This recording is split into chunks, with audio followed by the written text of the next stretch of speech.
यद्विद्याविलासेन भूतभौतिकसृष्टयः तं नौमि परमात्मानं सच्चिदानन्दविग्रहं यदन्ते वासि पञ्चास्यैः निरस्ताः भेदिवारणाः तं प्रणौमि नृसिंहाख्यं यतीन्द्रं परमं गुरुं श्रीमद्वेङ्कटनाथाख्यान् वेलाङ्गुडिनिवासिनः जगद्गुरूनहं वन्दे सर्वतन्त्रप्रवर्तकान् येन चिन्तामणौ टीकादशटीका विभञ्जिनी तर्कचूडामणिर्नामकृता विद्वन्मनोरमा तेन बोधाय मन्दानां वेदान्तार्थावलम्बिनी धर्मराजाध्वरीन्द्रेण परिभाषा वितन्यते।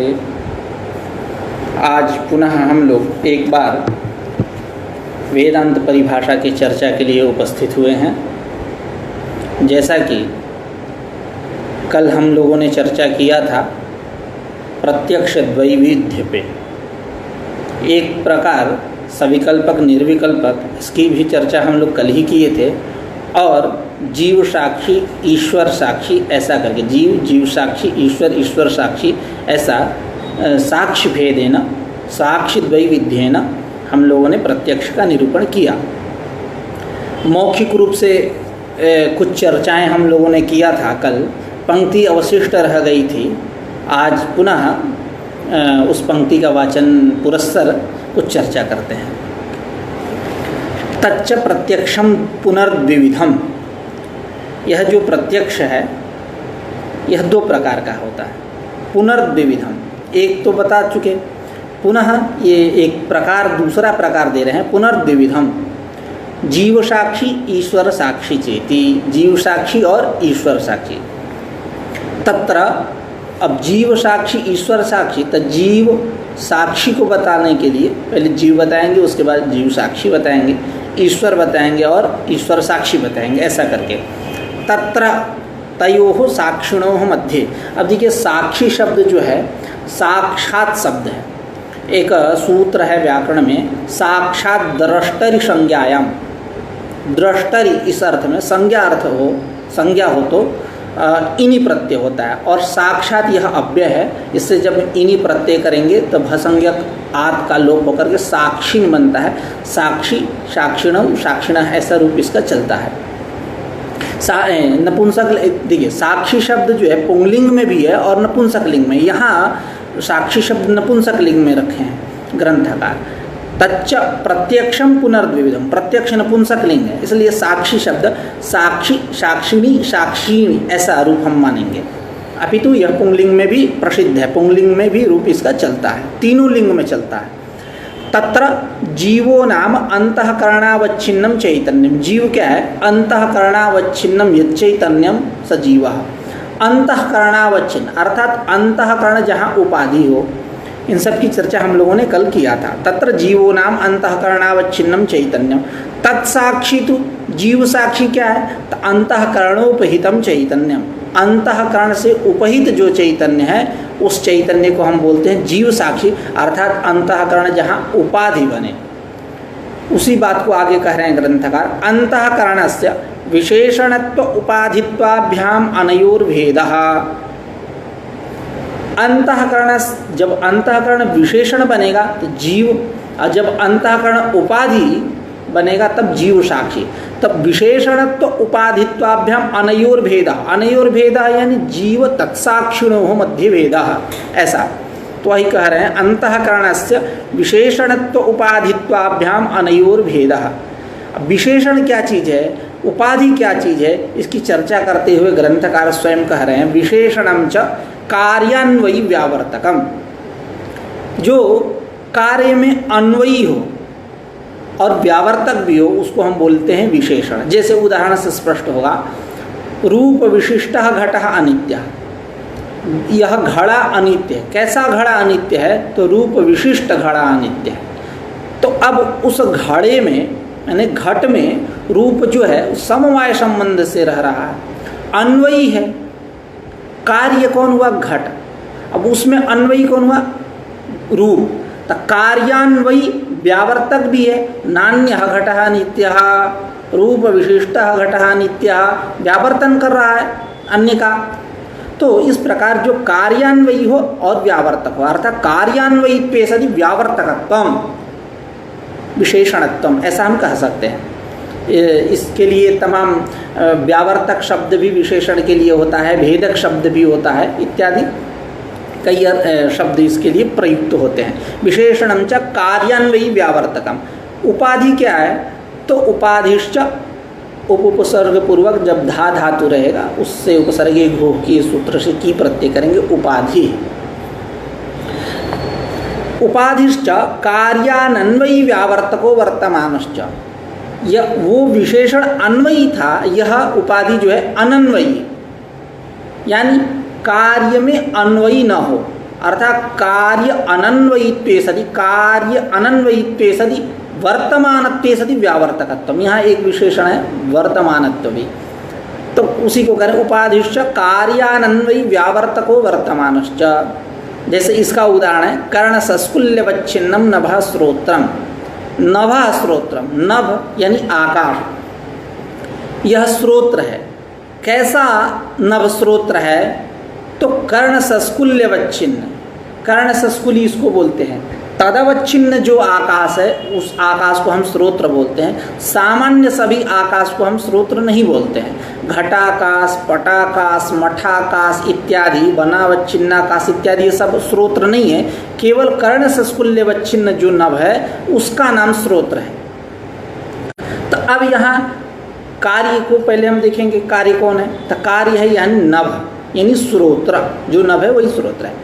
तो नभ हुआ कार्य।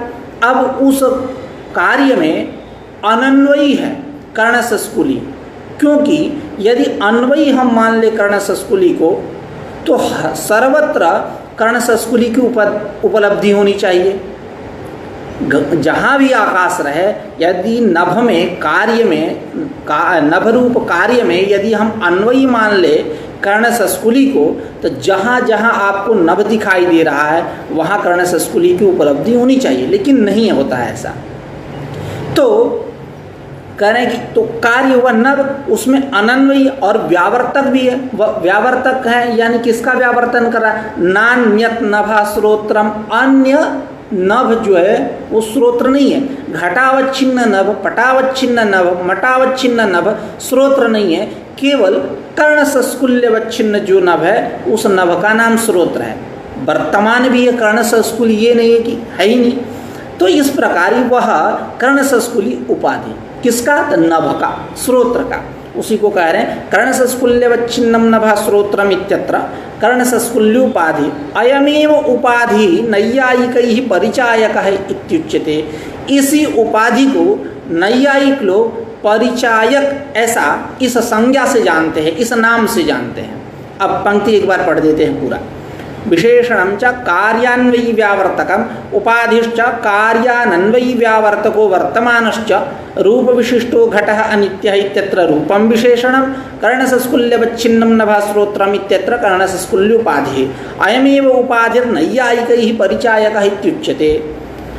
अब यह जो अंतःकरण है, यह अंतःकरण जड़ है, किसी विषय का प्रकाशन कर ही नहीं सकता। तो अब यह किसका उपाधि है? तो ग्रंथकार कह रहे हैं कि यह अंतःकरण जड़ है, विषय का प्रकाशन नहीं कर सकता, विषय का भाषक नहीं हो सकता। तो जो विषय का भाषक है उसका यह उपाधि बनेगा। विषय भाषक जो चैतन्य, उसका यह उपाधि बनेगा, यानी साक्षी का, यानी जीव साक्षी। जीव साक्षी यानी जब हम अंतःकरण विशेषणतया उपस्थित रहेगा तो जीवत्व की उपपत्ति होगी, और जब अंतःकरण उपाधित्वेन विराजमान रहेगा तो जीव साक्षित्व की उपपत्ति होगी। देखिए जितने ज्ञान हैं, चाहे जो कुछ भी है, जिसका साक्षात्व होता है, प्रतीति होता है, अपरोक्षता जिसमें है, वो सारे के सारे साक्षी वेद्य हैं, साक्षी भाष्य हैं, सब साक्षी से वेद्य हैं। तो जो भी घटपट मठ जो भी हो, तो यहाँ बात चल रही कि अंतःकरण किसका उपाधि बनेगा? यह तो स्वयं जीव अंतःकरण विषय का प्रकाशन तो कर नहीं सकता, यह है जड़ अंतःकरण। अब यह किसका उपाधि बनेगा? तो करेंगे जो विषय का प्रकाशक है, जो विषय का भाषक है, चैतन्य यानी जीव साक्षी, उसका यह उपाधि बनेगा। तो उसी को कह रहे हैं प्रकृति च अंतःकरणस्य जड़तया विषय भाषकत्वायोगेन विषय भाषकत्व अयोगेन विषय भाषक चैतन्योपाधित्वम, विषय भाषक जो चैतन्य उसका यह उपाधि है।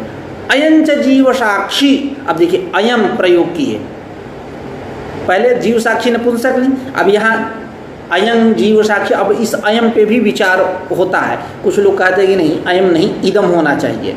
खैर टीका इत्यादि आप देखेंगे तो उस पर तमाम विचार है। तो अयंच जीव साक्षी प्रत्यात्मम नाना, यह जो जीव साक्षी है ये नाना है, प्रत्येक व्यक्ति में अनुस्यूत है, प्रत्येक व्यक्ति में है और यह नाना है। क्यों नाना है? नाना यानी अनेक, अनेक है। क्यों अनेक है? यदि हम एक मान लें जीव साक्षी को तो समस्या आ जाएगी। समस्या क्या आ जाएगी? हमारे अंदर इच्छा है कि मैं पढ़ाऊँ, मैं वेदांत परिभाषा का अध्ययन अध्यापन कराऊं। अब आपके अंदर भी वो इच्छा होनी चाहिए, एक काल में नहीं होती है। आपकी इच्छा करती है कि आप सोइए बैठिए, कौन पढ़ेगा वेदांत परिभाषा, कौन सुनेगा, कुछ समझ में आने वाला नहीं है। तो यानी यह जो जीव साक्षी नाना है, यह नाना होने के कारण ही इस प्रकार की बुद्धि होती है, इस प्रकार का व्यवहार होता है।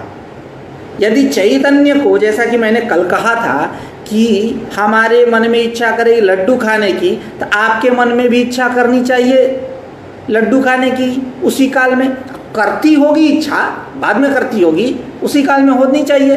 लेकिन ऐसा नहीं है। अब आपके मन में रसमलाई खाने की इच्छा हो सकती है, उसी काल में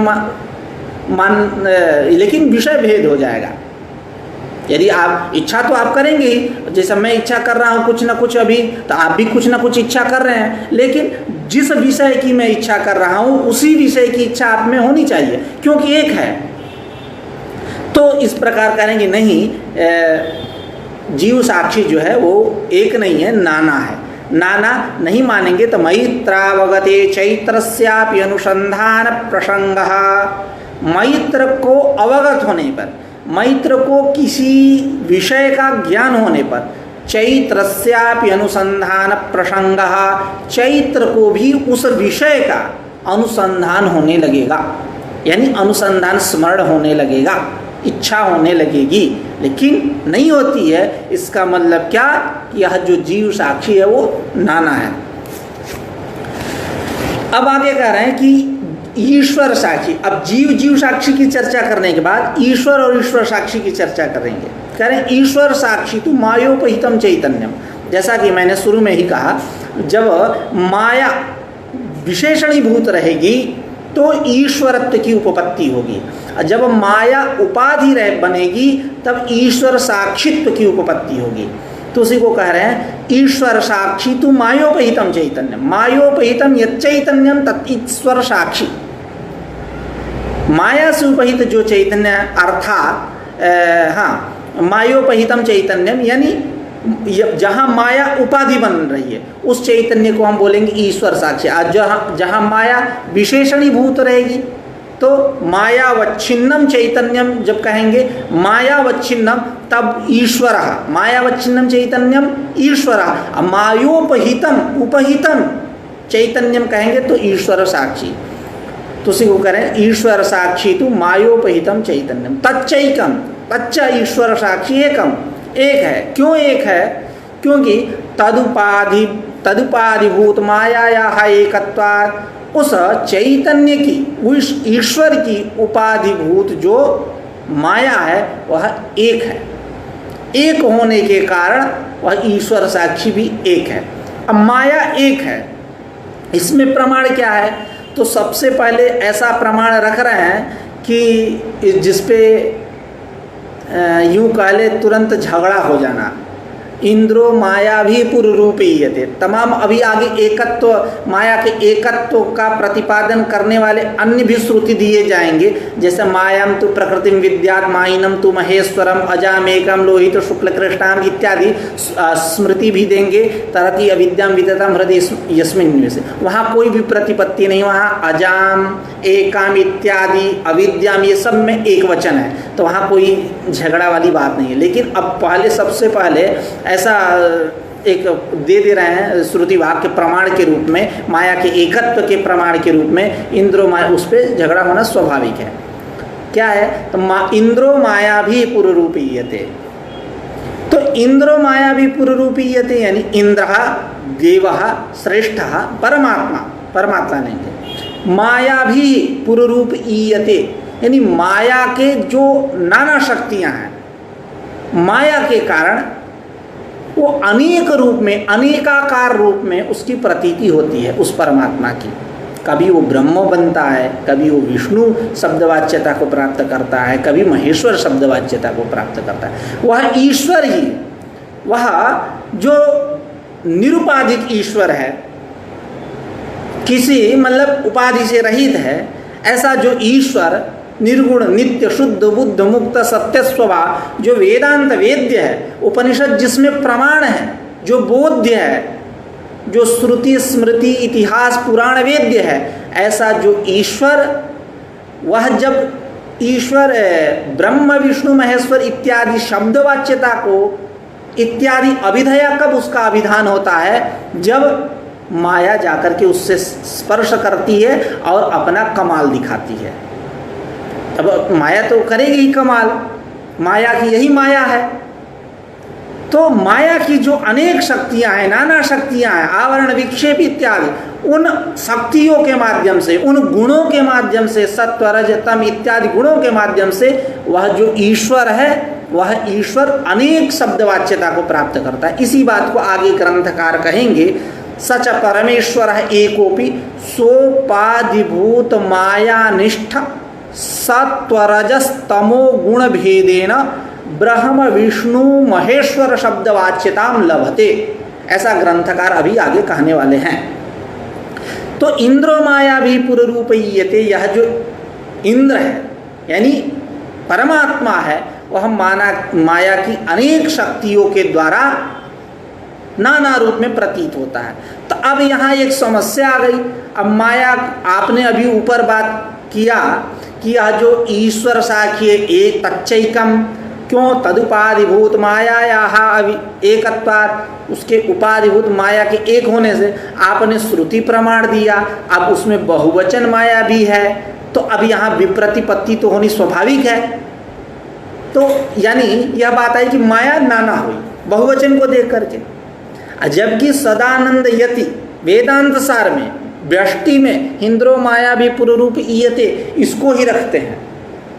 खैर, तो अब यहाँ करें कि माया भी में बहुवचन को देख करके आप ईश्वर साक्षी के नानात्व का व्यवहार मत कर लीजिए। यहाँ जो बहुवचन का निर्देश है इसलिए दिया गया कि मायागत नाना शक्तियाँ हैं, माया की अनेक शक्तियाँ हैं और मायागत अनेक गुण हैं। उन शक्तियों के अभिप्राय से, उन गुणों के अभिप्राय से यहाँ बहुवचन निर्देश उपपन्न होगा। इसका मतलब ये नहीं कि माया बहुत सारी है, माया नाना है। माया का नानात्व मत मानिएगा, माया का अनेकत्व मत मानिएगा, माया एक ही है। उसी को कह रहे हैं ग्रंथकार कि इंद्रो माया भी पुरुरूप ईयते इत्यादि श्रुतौ मायाभीरिति बहुवचनस्य मायागत शक्ति विशेषाभिप्रायतया, मायाभी इति बहुवचनस्य मायागत जो शक्ति तद शक्ति विशेषाभिप्रायतः, शक्ति विशेष, आवरण विक्षेप सामान्य शक्ति नहीं है, विशेष शक्ति है। पूरी सृष्टि को ब्रह्म, आवरण शक्ति ब्रह्म को ढक ले रही है, अभिक्षेप शक्ति पूरी सृष्टि करा दे रही है, ये सामान्य शक्ति नहीं है। तो मायागत शक्ति विशेषाभिप्रायतया मायागत सत्वरजस्तमो गुण तमो गुण रूप मायागत सत्वरजस्तमो रूप गुणाभिप्रायतया वा उपपत्ति है, यानी बहुवचन की उपपत्ति हो जाएगी। आप उस बहुवचन को देख करके ईश्वर साक्षी के नानत्व का व्यवहार मत करिए। अब आगे और श्रुति स्मृति को रख रहे हैं प्रमाण के रूप में।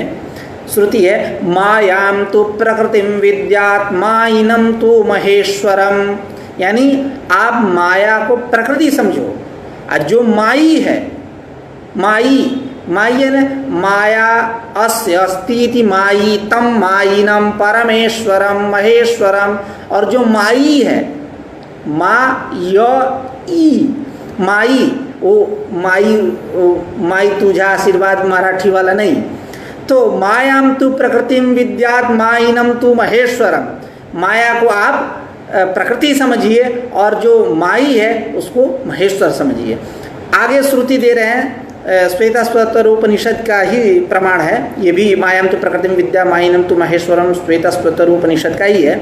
अन्य दे रहे हैं अजामेकाम लोहित शुक्ल कृष्णाम बहवीः प्रजाः सृजमानां स्वरूपाः अजोष्येको जुषमाणोऽनुशेते जहत्येनां भुक्तभोगामजोन्यः। इसी श्वेताश्वतरोपनिषद के श्रुति को आचार्य वाचस्पति मिश्र मंगलाचरण के रूप में स्वीकार करते हैं, कुछ परिवर्तन करते हुए सांख्य तत्व कौमुदी का जब वो मंगलाचरण करते हैं तो वहाँ अजामेकां लोहित शुक्ल कृष्णां बहवीः प्रजाः सृजमानां नमामः अजायेतां जुषमाणां भजन्ते जहत्येनां भुक्तभोगां नुमस्तान्, ऐसा करके वहाँ करते हैं। खैर अजामेकां लोहित शुक्ल कृष्णां न जायते इति अजा ताम अजाम यानी प्रकृतिम, यह प्रकृति कैसी है? लोहित शुक्ल कृष्णाम, लोहित शुक्ल कृष्णा है अर्थात त्रिगुणात्मिका है, सत्व रजस तमात्मिका है। तो अजाम एकाम, और वह कैसी है? एकाम, यहाँ तो अजाम में एक वचन दिए ही एकाम पद भी रख दिए, तो कोई अब यहाँ संदेह हो ही नहीं सकता कि माया नाना है। तो अजाम एकाम लोहित शुक्ल कृष्णाम बहवीः प्रजाः स्वरूपाः सृजमानाम, ऐसा अन्वय करिए। बहुत सारे समान जातीय प्रजाओं की यह सृजमाना है, सर्जनशीला है। ताम सर्जनशीलाम सृजमानाम अजाम एकम लोहित शुक्ल कृष्णाम प्रकृतिम। आगे अजो एको जुषमाणोऽनुशेते, देखिए दो जीव हैं, एक बद्ध जीव है और एक विवेकी है। बद्ध जीव यानी जो बंधा हुआ है, वो क्या करता है? प्रकृति के भोग में ही एकदम लगा रहता है, और जो विवेकशील है वो प्रकृति का भोग करके छोड़ देता है, जहाती त्याग देता है।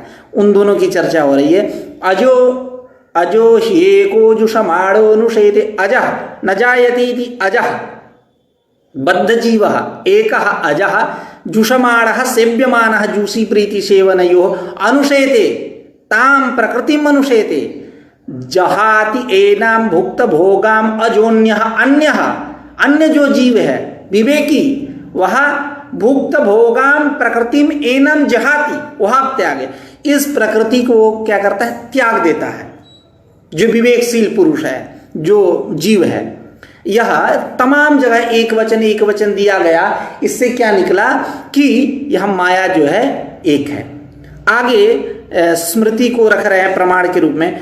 तरति अविद्यां विततां हृदि यस्मिन् निवेशिते योगी माया ममेयाय तस्मै विद्यात्मने नमः, यानी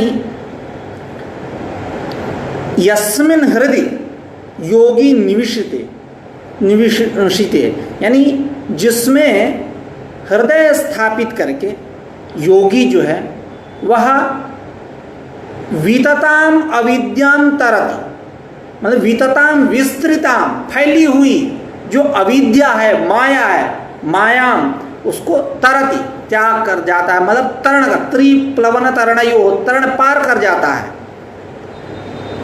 ऐसे जो योगी है अमेय, जो परमात्मा है, अमेयाय मातुम योग्यम मेयम न मेयम अमेयम तस्मै अमेयाय योगिने परमात्मा ने, ऐसे जो योगी हैं विद्यात्मने, विद्यात्मा है, तस्मै विद्यात्मने नमः, ऐसे विद्यात्मा को मेरा नमस्कार है। तो सर्वत्र एक वचन, अविद्याम, मायाम इत्यादि सर्वत्र एक वचन है। इससे क्या निकल रहा है कि माया एक है। उसी को कह रहे हैं इत्यादि श्रुति स्मृतिषु एक वचन बलेन लाघवानुगृहीतेन मायायाः एकत्वं निश्चीयते। कह रहे हैं कि इत्यादि जो श्रुति स्मृति, अभी श्वेता स्वतरोपनिषद श्रुति दी, स्मृति दी, तो यह जो श्रुति स्मृति में एक वचन बलेन लाघवानुगृहीतेन, एक वचन सर्वत्र है। और लाघवा लघुता क्या है कि परमेश्वर की नाना शक्तियाँ मानने के अपेक्षा उसकी एक ही शक्ति हम माने, उस एक माया है ऐसा माने, तो उसी में लघुता है। मतलब परमेश्वर की जो नाना माया है उसके अपेक्षा माया को हम एक मानेंगे तो उसी में लघुता है। तो उसी को कह रहे हैं इत्यादि श्रुति स्मृतिषु एक वचन बलेन लाघवानुगृहीतेन मायायाः एकत्वं निश्चीयते। माया एक है ऐसा हम लोग निश्चय करते हैं। ततश्च तदुपहितं चैतन्यम ईश्वर साक्षी तच्च अनादि तदुपाधिर मायायाः अनादित्वात्। अब कह रहे हैं ततश्च तदुपहितं चैतन्यम, तदुपहितं यानी मायोपहित, अविद्योपहित जो चैतन्य है वह चैतन्य कैसा है? हाँ, तो कह रहे हैं कि ततश्च तदुपहितं चैतन्यम, तदुपहितं चैतन्यम यानी मायोपहितं चैतन्यम, यह माया से उपहित जो चैतन्य है, अर्थात माया जहाँ उपाधि बन रही है उस चैतन्य को हम बोलते ईश्वर साक्षी। तदुपहितं चैतन्यम ईश्वर साक्षी। और वह ईश्वर साक्षी कैसा है? तच्च ईश्वर साक्षी अनादि ही, अनादि, वह ईश्वर साक्षी कैसा है? अनादि है। क्यों? तदुपाधे मायायाः अनादित्वात्, जो माया है उसकी उपाधि रूप जो माया है, अविद्या है, वह अनादि होने के कारण ईश्वर साक्षी भी अनादि है। आगे करेगी मायावच्छिन्नम चैतन्यम परमेश्वरः। मायावच्छिन्न जो चैतन्य है यानी माया जहाँ विशेषणीभूत है उसको हम बोलेंगे, उस चैतन्य को बोलेंगे परमेश्वर। मायायाः विशेषणत्वे ईश्वरत्वम उपाधित्वे साक्षित्वमिति, वही बात जो शुरू में हम लोगों ने किया था कि मायायाः विशेषणत्वे ईश्वरत्वम और उपाधित्वे साक्षित्वम। माया जब विशेषणीभूत रहेगी ईश्वरत्व की उपपत्ति होगी, और माया जहाँ उपाधि रूप रहेगी तो साक्षी की उपपत्ति होगी। उसी को कह रहे हैं मायायाः विशेषणत्वे ईश्वरत्वम उपाधित्वे साक्षित्वमिति इति ईश्वर साक्षित्वयोर्भेदः न तो धर्मिणोः ईश्वर तत्साक्षिणोः। कह रहे हैं कि इस प्रकार ईश्वरत्व और साक्षित्व, ईश्वरत्व और ईश्वर साक्षित्व, इन दोनों में भेद है। यानी ईश्वरत्व यानी ईश्वर अलग, ईश्वरत्व यानी यह अलग, और ईश्वर साक्षित्व, इन दोनों धर्मों में भेद है, धर्मियों में भेद नहीं है। ईश्वर और तत्साक्षी में भेद नहीं है, ईश्वरत्व और ईश्वर साक्षित्व में भेद है, जीव साक्षित्व में भेद है, धर्मी में कोई भेद नहीं है। उसी को कह रहे हैं कि ईश्वरत्व मायायाः विशेषणत्वे ईश्वरत्वम उपाधित्वे साक्षित्वमिति ईश्वरत्व साक्षित्वयोर्भेदः न तो धर्मिणोः ईश्वर तत्साक्षिणोः जीव तत्साक्षिणोः, ऐसा ले लेंगे। यहाँ केवल इतना ही लिखा, न तो धर्मिणो हो ईश्वर तत्साक्षिणो हो, अर्थात हम जीव को के विषय में वहाँ भी कहेंगे न तो धर्मिणो हो ईश्वर तत्साक्षिणो हो जीव तत्साक्षिणो हो, ऐसा करेंगे। सच परमेश्वर एकोपि स्वोपाधिभूत मायानिष्ठ सत्वरजस्तमो गुण भेदेन ब्रह्म विष्णु महेश्वर इत्यादि शब्दवाच्यताम लभते। यह जो परमेश्वर है, यह परमेश्वर एकोपि एक है, एक होते हुए भी उस परमेश्वर की उपाधिभूत जो माया, तन्निष्ठ जो सत्वरजस तमगुण, सत्वगुण रजोगुण और तमोगुण, इनके भेद से ब्रह्म विष्णु महेश्वर इत्यादि शब्दवाच्यता लभते, शब्दवाच्यता को वह परमेश्वर प्राप्त करता है। यानी रजोगुण भेदेन ब्रह्म शब्दवाच्यतां लभते स ईश्वरः, तमो सत्वगुण भेदेन विष्णु शब्दवाच्यतां लभते स ईश्वरः, तमो गुण भेदेन महेश्वर शब्दवाच्यतां लभते स ईश्वरः। ऐसा आप अन्वय कर लीजिए। अब यहाँ कह रहे हैं कि आपने कहा, अभी एक पूर्व पक्ष बना रहे हैं, कहा कि यह ईश्वर साक्षी अनादि है। क्यों? हेतु दिया तदुपाधेः मायायाः अनादित्वात्। अभी पूर्व में कहे, कुछ मिनट पहले हम लोग चर्चा किए उस पर कि ईश्वर जो है, ईश्वर साक्षी, यह अनादि है। क्योंकि तदुपाधिभूत जो माया वह अनादि है।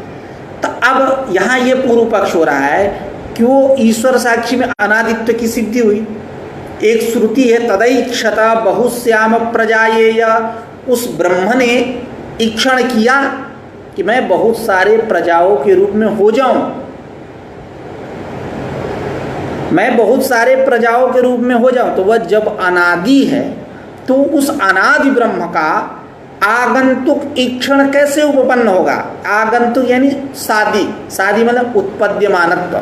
जैसा कि हम लोग शुरू में अभी चर्चा किए थे कुछ दिन पहले, सादित्वम नाम तन्मनो असृजत सादित्वम उत्पद्यमानत्वम, वो मनसा इंद्रियत्व खंडन प्रसंग में।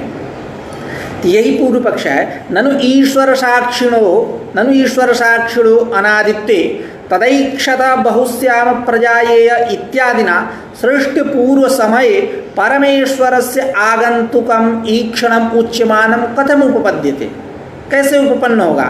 यानी ईश्वर साक्षी के अनादि होने पर उस ईश्वर ने सृष्टि के पूर्व में ईक्षण किया। क्या? तदैक्षत बहुश्याम प्रजायेय, उसने ईक्षण किया मैं बहुत सारे प्रजाओं के रूप में हो जाऊं।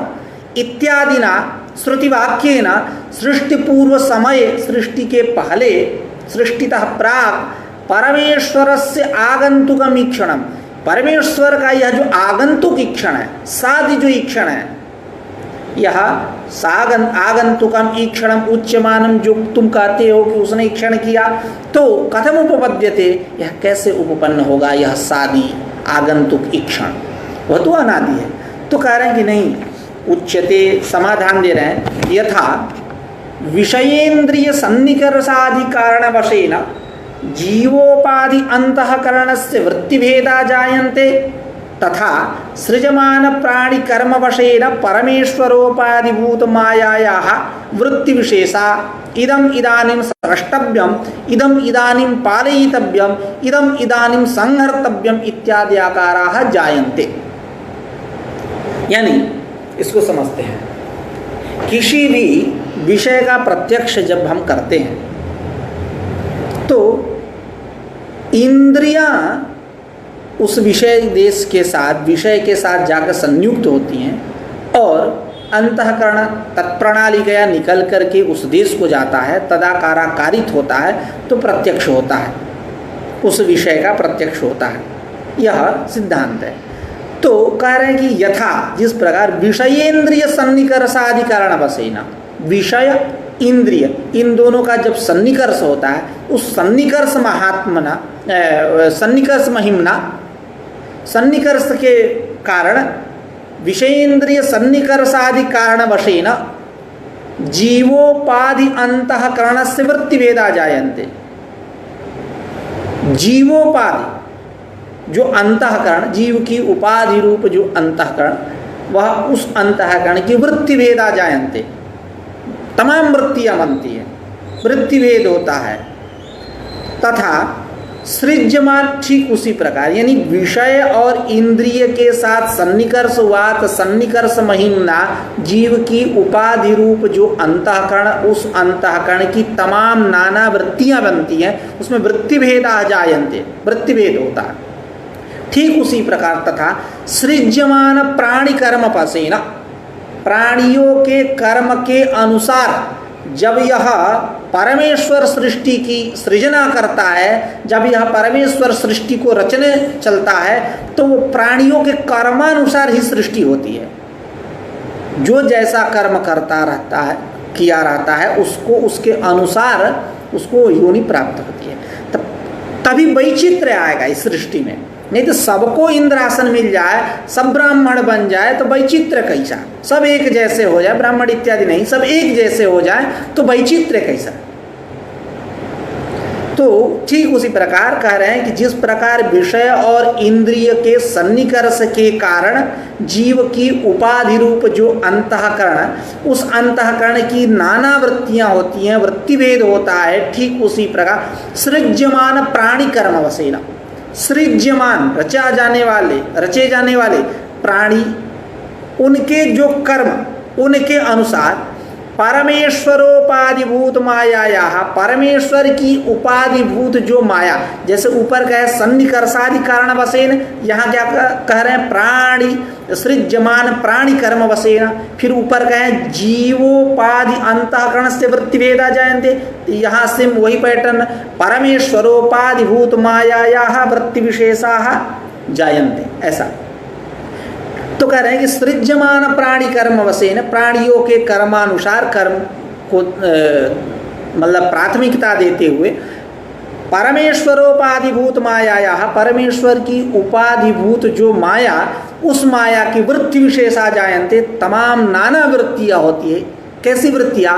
इदम इदानीम सृष्टव्यम, इदम इदानीम पालयितव्यम, इदम इदानीम संहर्तव्यम, इस समय इसका सृजना करना चाहिए, इस समय इसकी सृष्टि करनी चाहिए, इसकी सृजना करनी चाहिए, और इदम इदानीम पालयितव्यम, इस समय इसका पालन करना चाहिए, इदम इदानीम संहर्तव्यम, इस समय इसका संहार करना चाहिए, इत्याद्याकाराः वृत्ति विशेषाः जायन्ते। उस परमेश्वर की उपाधिभूत जो माया, उस माया की वृत्ति विशेष उत्पन्न हुई।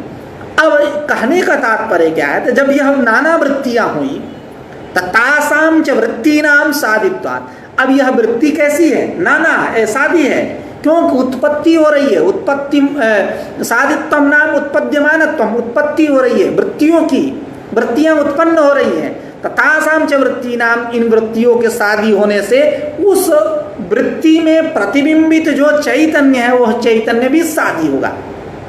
तो जो तुम अनादि मान करके पूर्व पक्ष किए थे, ननु ईश्वर साक्षिणो अनादित्वे तदैक्षता बहुश्याम प्रजायेय इत्यादिना सृष्टि पूर्व समये परमेश्वरस्य आगंतुकम ईक्षणम उच्यमानम कथम उपपद्यते, यह जो तुमने पूर्व पक्ष किया, यह पूर्व पक्ष खंडित, क्योंकि तुम्हारे पूर्व पक्ष का आधार था ईश्वर अनादि, ईश्वर साक्षी को अनादि। अब ईश्वर साक्षी में हम साधित्व की सिद्धि कर दिए तो पूरा पूर्व पक्ष ध्वस्त।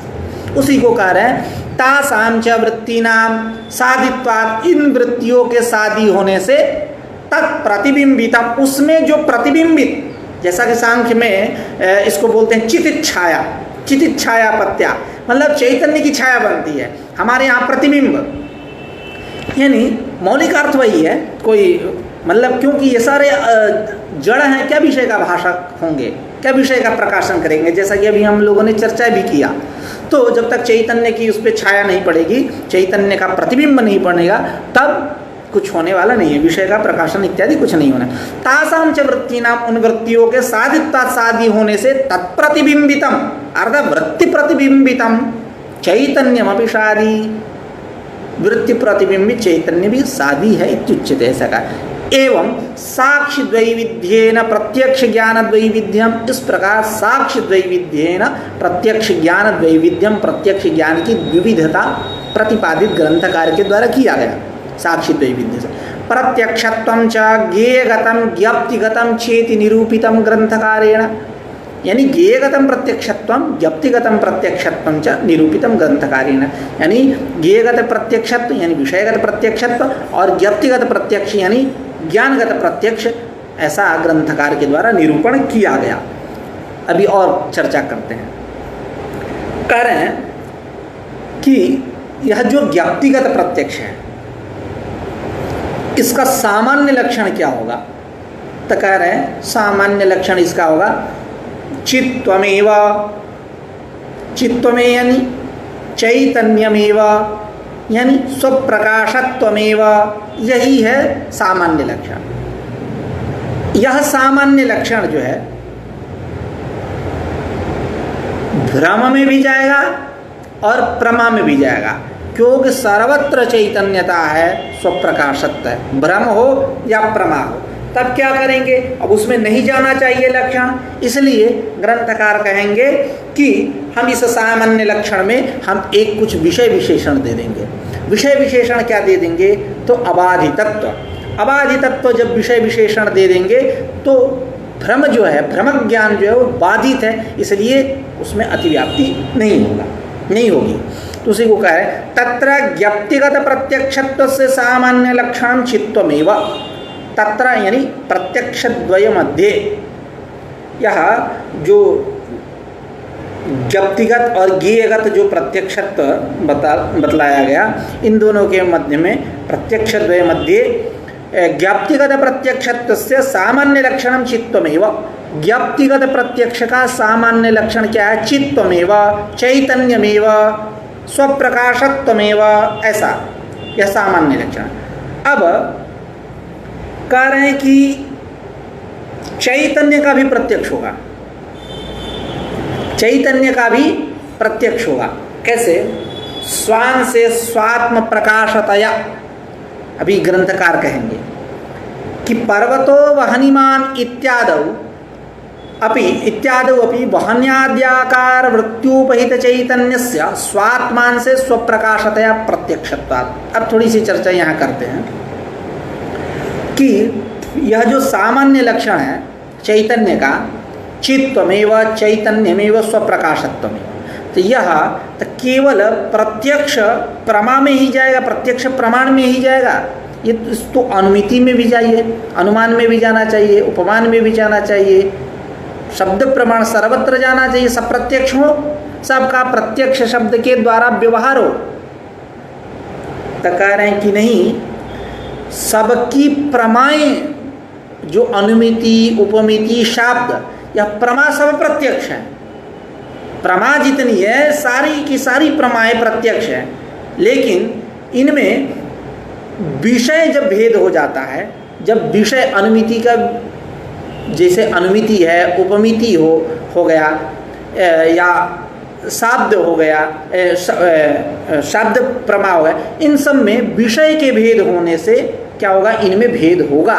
उनको प्रत्यक्ष, सबको हम प्रत्यक्ष शब्द से ही नहीं कहें, सबको प्रत्यक्ष शब्द के द्वारा नहीं कहेंगे। उसी को अभी कह रहे हैं ग्रंथकार। पर्वतो वहनिमान इत्यादौ अपि, इत्यादौ यानी अनुमितौ अपि, यह पर्वतो आदि से आप उपमिति शब्द इत्यादि ले लीजिए। तो पर्वतो वहनिमान इत्यादौ अपि वहन्याद्याकार वृत्त्युपहित चैतन्यस्य स्वात्मान से स्वप्रकाशतया प्रत्यक्षता। वहन्याद्याकार वृत्त्युपहित चैतन्य से, अब यहाँ विचार करने वाली बात है, क्योंकि अभी तक ग्रंथकार कई जगह कहे कि पर्वतो वहनिमान धूमात इत्यादि स्थलों में अंतःकरण की वृत्ति गई पर्वत देश के साथ, उसके साथ प्रत्यक्ष तदाकारित हुआ, इंद्रिय से सन्निकर्ष हुआ, अंतःकरण गई, तदाकारित हुआ, पर्वत का प्रत्यक्ष हुआ। वहनी के यहाँ वहन निर्गमना भावेन ऐसा ग्रंथकार ने कहा कई जगह कि वहनी देश के साथ अंतःकरण का सन्निकर्ष नहीं हुआ।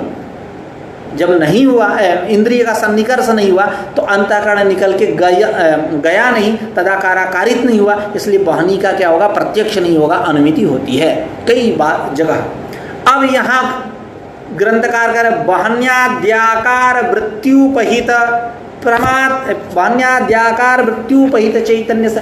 अब जब अंतःकरण की वृत्ति वहाँ गई नहीं, यानी इंद्रिय सन्निकर्ष हुआ नहीं बनने के साथ, अंतःकरण की वृत्ति गई नहीं, तदाकारित हुई नहीं, तो यहाँ कहाँ से लिख दिए वहन्याद्याकार वृत्ति, और उससे उपहित चैतन्य की भी बात कर दी है। तो इसको हम समझते हैं, यहाँ हम चर्चा कर रहे हैं व्यक्तिगत प्रत्यक्ष, ज्ञान की, ज्ञानगत प्रत्यक्षत्व की चर्चा कर रहे हैं। हम चैतन्य के प्रत्यक्ष करने की बात कर रहे हैं। यहाँ स्वात्मान से स्वप्रकाश, चैतन्यस्य स्वात्मान से स्वप्रकाश, उससे ऊपर वो वहन्याद्याकार ज्ञानाकार जो वृत्ति, उसमें बनने में तो कोई दिक्कत नहीं, उसको तो कहीं जाना नहीं है।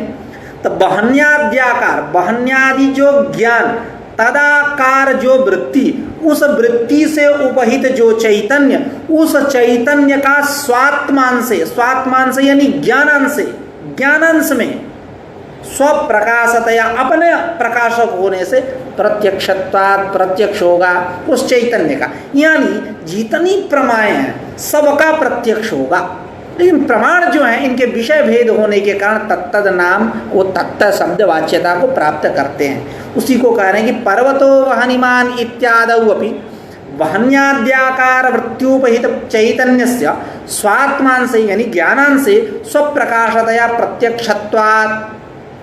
आगे कह रहे हैं तत्तद विषयांश प्रत्यक्षत्वं तु पूर्वोक्तमेव। तत्तद विषयों का प्रत्यक्ष कैसा होगा? पूर्वोक्तमेव, यह पहले मैंने कह दिया है। स्वाकार क्या? तो विषयगत प्रत्यक्षत्व, यानी स्वाकार वृत्त्युपहित प्रमात्र चैतन्य सत्तातिरिक्त सत्ताकत्व शून्यत्वे सति योग्यत्वं विषयस्य प्रत्यक्षत्वं, ऐसा। तो तत्तद विषयों का प्रत्यक्ष जो होगा यह पहले विषयगत प्रत्यक्ष होगा। तस्य च भ्रांति रूप प्रत्यक्षे नाति व्याप्ति। तस्य तस्य यानी पूर्वोक्तस्य लक्षणस्य यानी चित्तमेव चैतन्यमेव स्वप्रकाशत्वमेव इति सामान्य लक्षणस्य भ्रांति रूप प्रत्यक्षे नाति व्याप्ति। भ्रांति रूप प्रत्यक्ष में अतिव्याप्ति नहीं होती। अतिव्याप्ति तो होनी चाहिए। अतिव्याप्ति कैसे है इसको समझते हैं। क्योंकि चित्तमेव चैतन्यमेव, जब यह हम लक्षण किए व्यक्तिगत प्रत्यक्ष का सामान्य लक्षण, तो चैतन्यता भ्रम में भी है और प्रमा में भी है, उभय साधारण है। तो उभय साधारण हुआ तो श्रृंगित्वम गोत्वम कहे महिषादि में गया, लक्ष्य वृत्तित्व सत्य अलक्ष्य वृत्तित्व। तो उसी प्रकार यहाँ भ्रम जाना चाहिए केवल प्रमा में। अब यह लक्षण क्या गया वहाँ भ्रम में भी, तो इसलिए अतिव्याप्ति होनी चाहिए। तो कारण नातिव्याप्ति, अतिव्याप्ति दोष यहाँ नहीं है। क्यों अतिव्याप्ति दोष नहीं है? हम अबाधितत्व विषय विशेषण दे देंगे। तो जब हम अबाधितत्व विषय विशेषण दे देंगे तो भ्रम ज्ञान जो है यह बाधित है, इसलिए लक्षण की अतिव्याप्ति नहीं होगी। उसी को कह रहे हैं तस्य च तस्येनि चित्तमेव इति सामान्य लक्षणस्य भ्रांति रूप प्रत्यक्षे नातिव्याप्ति ही। अब अतिव्याप्ति दिखा रहे हैं। भ्रम प्रमा साधारण प्रत्यक्षत्व सामान्य निर्वचनेन तस्यापि लक्ष्यत्वात्। करे भ्रम प्रमा साधारण प्रत्यक्षत्व सामान्य निर्वचनेन। देखिए दो जगह एक सामान्य साधारण शब्द रख रहे हैं, एक जगह सामान्य शब्द रख रहे हैं एक ही वाक्य में। दोनों का अर्थ एक ही है, लेकिन ऐसा करेंगे अर्थ। भ्रम प्रमा साधारण यानी भ्रम प्रमा उभय साधारण प्रत्यक्षत्व सामान्य निर्वचनेन यानी प्रत्यक्ष सामान्य लक्षणेन क्या चित्तमेव, ऐसा यही सामान्य लक्षण है। ऊपर कहे कि तत्र व्यक्तिगत प्रत्यक्षत्वस्य सामान्य लक्षणम चित्तमेव, ऐसा ग्रंथकार भी ऊपर कहे थे। तो उसी को भ्रम प्रमा साधारण प्रत्यक्षत्वस्य यानी भ्रम प्रमा उभय साधारण प्रत्यक्षत्व सामान्य निर्वचनेन प्रत्यक्ष सामान्य लक्षणेन तस्यापि लक्ष्यत्वात्, वह भी लक्ष्य है। कौन लक्ष्य है? तो भ्रम भी, तो अतिव्याप्ति होनी स्वाभाविक है। तो कह रहे हैं अतिव्याप्ति नहीं है क्योंकि अबाधितत्व विषय विशेषण दे देंगे। तो वही कह रहे हैं यदा तु प्रत्यक्ष प्रमायाः एव लक्षणं वक्तव्यं तदा पूर्वोक्त लक्षणे अबाधितत्वं विषय विशेषणं देयम्। कह रहे हैं कि जब आपको प्रत्यक्ष लक्षण करना हो, आप जब प्रत्यक्ष लक्षण करने के लिए उद्यत हो, लालायित हो, तब आप एक काम करिएगा, अबाधितत्व विषय विशेषण दे दीजिएगा। तो अबाधितत्व विषय विशेषण देने से भ्रम ज्ञान की व्यावृत्ति हो जाएगी। उसी को करें यदा तु प्रत्यक्ष प्रमायाः एव लक्षणं वक्तव्यं त्वया तदा पूर्वोक्त लक्षणे चित्तमेव इति सामान्य लक्षणे अबाधितत्वं विषय विशेषणं देयम्। अबाधितत्व विषय विशेषण दे देना चाहिए, दातुं योग्यम देयम्। अब आगे कह रहे हैं शुक्तिरूप्यादि भ्रमस्य संसारकालीन बाध विषय प्रातिभासिक रजतादि विषयकत्वेन उक्त लक्षणाभावात् नाति व्याप्ति ही। कह रहे हैं जैसे इदम रजतम यह जो है यानी ईदम रजतम, यानी अब यहाँ भी दो ज्ञान है, तत्तद आचार्यों का मत है। इदमांश में अनुभव रूपता है, रजतम में स्मरण रूपता है, ऐसा दो ज्ञान है, ऐसा अख्यातिवादी जो प्रभाकर हैं मानते हैं। वहाँ तत्तांश का प्रमोष होता है, तत्तांश का प्रमोष, इदम तद रजतम, ऐसा उसका अर्थ है, यह वही रजत है। जैसे सूक्ति रूपी जो भ्रम है, तो अब भ्रम वहाँ तो रजत है नहीं, सूक्ति में दिखाई दिया आपको रजत, तो अब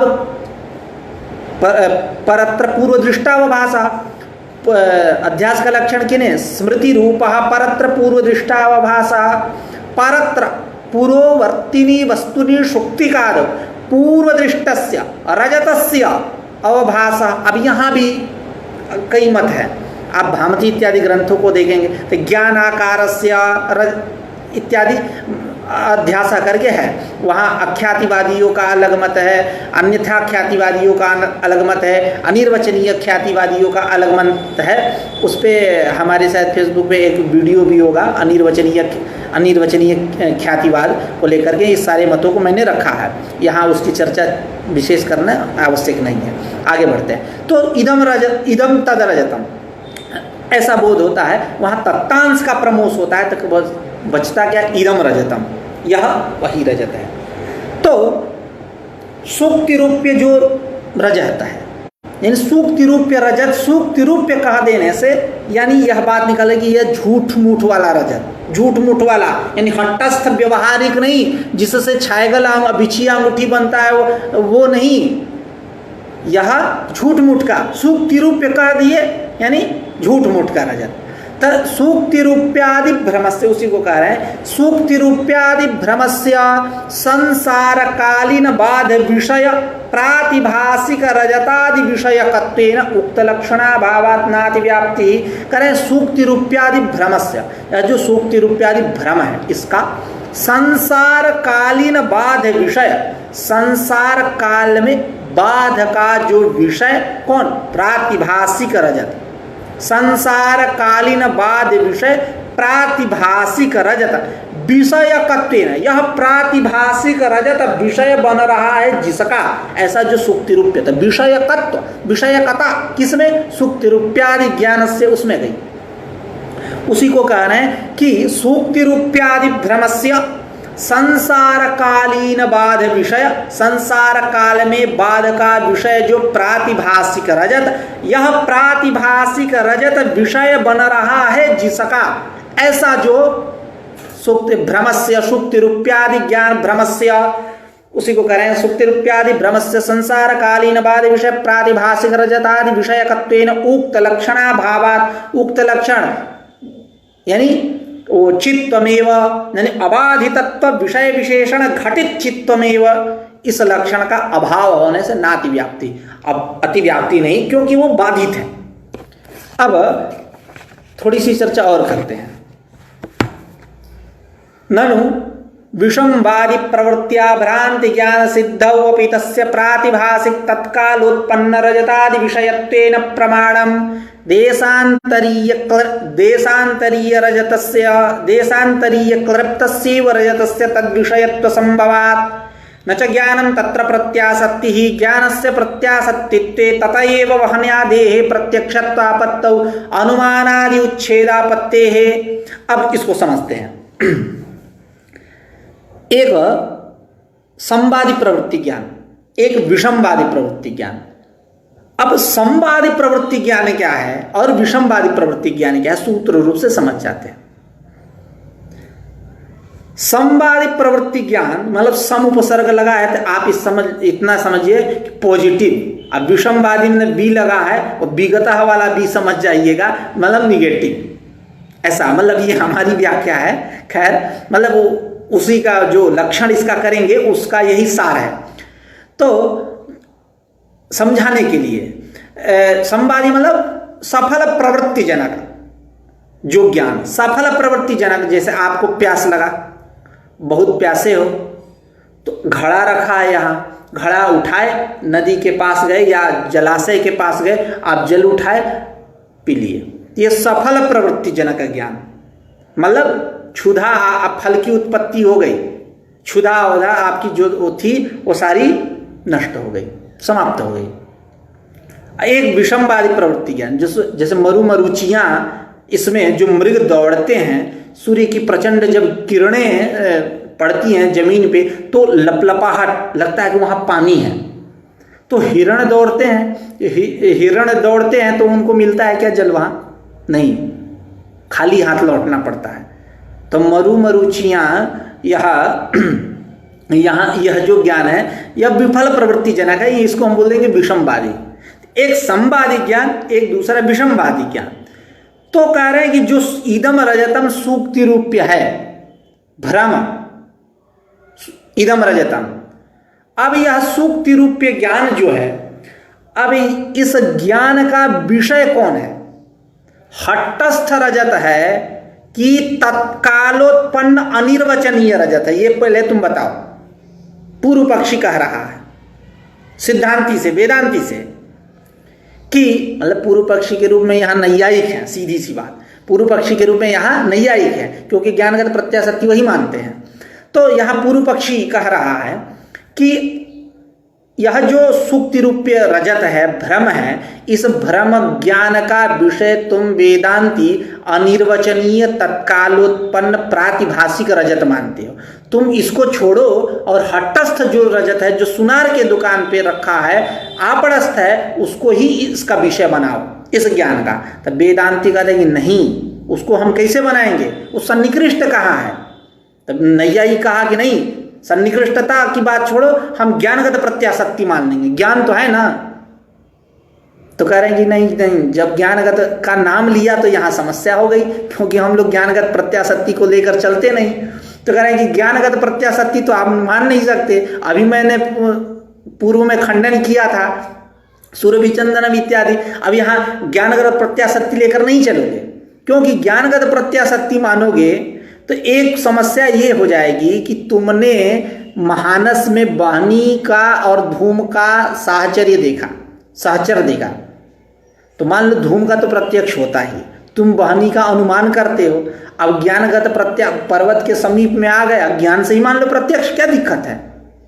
तो ज्ञानगत प्रत्याशक्तित्व यदि बहुत स्वीक्रियते अंगीक्रियते जरि गृह्यते चेत बहन्यादेहे प्रत्यक्षत्वापत्तौ अनुमानादि उच्छेदापत्तेः।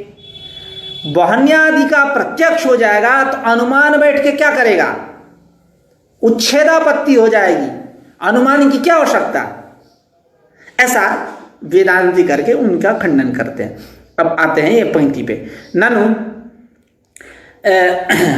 ननु यानी पूर्व पक्ष, विषमवादी प्रवृत्तिया, नहीं वो ही विफल प्रवृत्ति जनक जो ज्ञान, विषमवादी प्रवृत्तिया भ्रांति ज्ञान सिद्धौ अपि, भ्रांति ज्ञान की सिद्धि होने पर भी तस्य यानी विषमवादी प्रवृत्ति जनकस्य ज्ञानस्य विफल प्रवृत्ति जनकस्य ज्ञानस्य प्रातिभाषिक तत्कालोत्पन्न रजतादि विषयत्वेन प्रमाणम। प्रातिभाषिक तत्कालोत्पन्न, क्योंकि उस प्रातिभाषिक ज्ञान का विषय हम वेदांती अनिर्वचनीय तत्कालोत्पन्न प्रातिभाषिक रजत मानते हैं, यह हमारा सिद्धांत है। तो अब उनको बात खटक रही है, तो अब पता नहीं उनके मन में क्या होगा। अब कह रहे हैं उसको विषय ना मान कर उसको विषय मानो, जो हट्टस्थ रजत है। तो बस इसी में पकड़ा गए।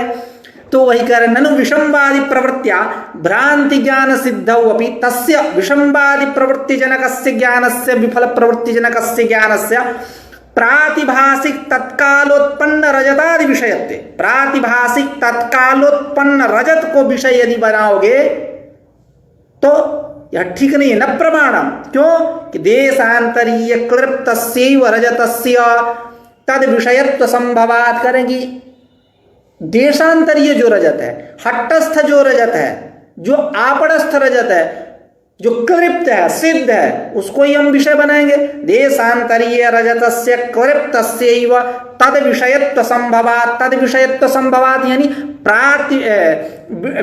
जो भ्रांति ज्ञान है, इस भ्रांति ज्ञान का विषय बन जाएगा।